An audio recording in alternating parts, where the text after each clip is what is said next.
নওশাদ সে কাজ করেনি বলছেন, কাজ করবে কি করে? তার কাজের টাকাটাতেই আটকে রেখে দিয়েছো। বাংলার মানুষকে দেখাচ্ছে কি নওশাদ এতদিন এসে কিছু ভাঙড়ের কাজ করে রে, কিছু করে রে। হ্যাঁ, টাকাটা ছেড়ে দাও, তার টাকা দেবে তো, তার কোটার টাকা দাও নি কেন ছেড়ে? 100 কোটি টাকার কাজ করবে উনি। রে ওটা ছিল বাবা এতদিন। ও পায়ের তলার মাটি সরে গেছে ক্যানিংয়ে, ভাঙড়ের মানুষ সরে গেছে। এইবারে টাকার টোপ দিচ্ছে 100 কোটি, 200 কোটি, 300 কোটি চাচাচ্ছ। কি বুঝলেন? ও টাকা দিয়ে কাজ করো, বাংলার মানুষ ক্যানিং আপনার ভাঙড়ের মানুষ নেবে নেই, ওর টাকার কাজে নেবে না। কি বুঝলেন? ও প্রয়োজন নেই। 100-200 কোটি টাকা দিলেও ওই ক্যানিংয়ের মানুষকে আর পাল্টাতে পারবেন না ইনশাল্লাহ, বলে দিলাম। তুমি জোর চুরি চামারি করে, ডাকাতি করে, মেরে খুন খারাপি করে, ঘর বাড়ি ভেঙে ভুঙে কী করে ভোটটা নেবে, সেই চিন্তা ভাবনা কৌশলটা করো। হ্যাঁ, 100 কোটি বলে কিছু হবে না। আর আমার ভাইপো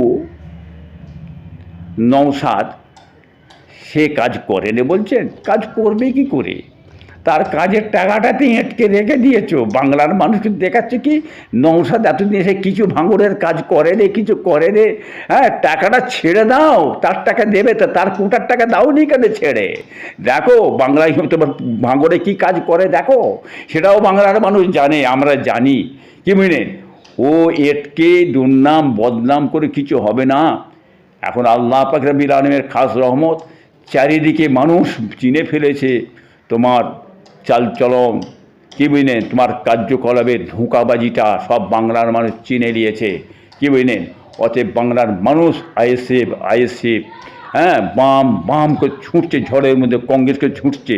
এখন তুমি হ্যাঁ সাদা চশমা একটু বসে হয়ে থাকে, আর তোমাদের এখন আইএসএফের কথা বলতেই হবে, আর বামেদের কথা বলতে হয়। এ ছাড়া তোমাদের আর কোনো বিদ্যে বুদ্ধি নেই সব করার। 24 ঘন্টা তোরা আইএসএফ আইএসএফ আইএসএফ আইএসএফ বলে বলে তোরা কবরে যাবি, আর তোদের বলতেই হবে। এ ছাড়া তোদের আর ভোট নেই। আইএসএফ আইএসএফ করে তোদের জিকির করতে হবে। এই জিকির করে করে তোরা ভোট অবধি যাবি ইনশাল্লাহ, দেখে নিস। দেখুন মারছে মুসলমান, মরছে মুসলমান। কি বুঝলেন? অতএব টাকা ছেড়ে দাও। টাকা ছেড়ে দিলে সে টাকা নিয়ে মারামারি করবে, এটা সুন্দর কৌশল তো। একটা দলকে টাকা ছেড়ে দাও, আর একটা দল নিজেরটা চাওয়ার জন্যে অন্যায় করবে, জুলুম করবে, মারবে, পিটবে। কি বুঝলেন? হ্যাঁ, প্রতিবাদ করবে। যার কারণে কী হবে, ওদের বাধা ঠেকছে, খেতে পাবে না, পিনতে পাবে না, মারধর করো, পেটো অত্যাচার জুলুম করো। পার্টি ছাড়া খাবে কি না? কচু পোড়ার মাথা খাবে। হ্যাঁ, খাবে কি? খেতে পাবে না তো। যেমন করে হোক মরে পিঠে পার্টিকে রাখতে হবে। কি বুঝলেন? পার্টি চলে গেলে ঘর যাবে, বাড়ি যাবে, ছেলে যাবে, বিবি যাবে, জলকর যাবে, জমি যাবে। হ্যাঁ, যা চুরি চামারি করে লুটে লাটে জোর করে লিখে লুকে দিয়েছে সব তো চলে যাবে। কি মানে পার্টি চলে গেলে খাবে কি? যার কারণে মারামারি করছে এরা। এতে হিন্দু মুসলমান উভয়ই মরছে। খালি মুসলমান মারছে আর মুসলমান এটা নেই, হিন্দু ভাইয়েরা মারছে। কি বুঝলেন? প্রতিবাদ করলেই মারবে, তারপর মারবে, প্রতিবাদ করলে মারবে।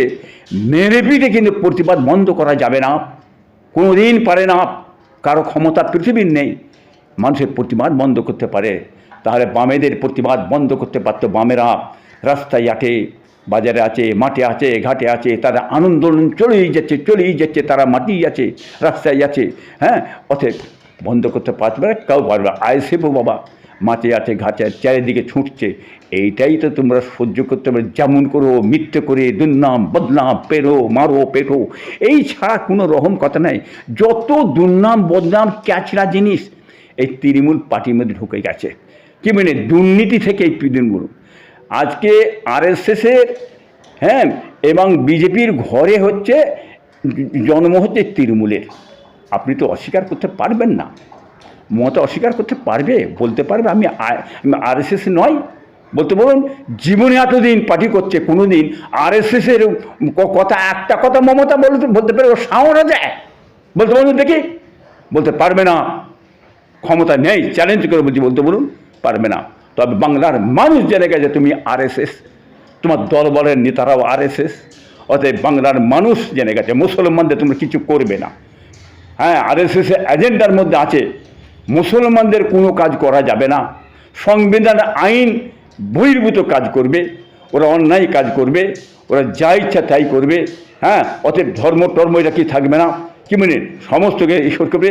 অতএব এই মানে দেশটাকে হ্যাঁ হিন্দুস্তান বানাতে হবে, এই সমস্ত ওদের এজেন্ডার ভিতরেই আছে, কি বুঝলেন। এটা কিন্তু বাংলার মানুষ জেনে গেছে, বাঙালিরা জানে, তার জবাব আগামী ইলেকশনে ভোটে দিয়ে দেবেন, ইনশাআল্লাহ থেকে দেবেন।